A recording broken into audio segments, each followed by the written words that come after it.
Então, pessoal, vou mostrar pra vocês aqui a nova atualização do iFood, né? Quem não sabe, o iFood para entregadores atualizou. Vamos estar entrando aqui no iFood, vou mostrar pra vocês, ó.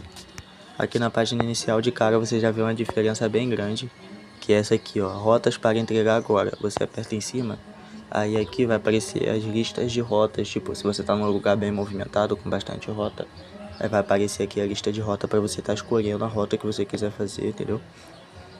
Aí vindo aqui, ó, aqui, por exemplo, você pode botar uma meta de ganho. Aqui, ó, eu botei R$ 400. Você pode pegar e botar uma meta de ganho semanal. Aí você vai vendo até conseguir concluir sua meta, entendeu? Além de outras atualizações, né, que ainda não apareceram aqui, mas vai aparecer ainda, tá bom? Então, tipo, o app tá melhorando, né?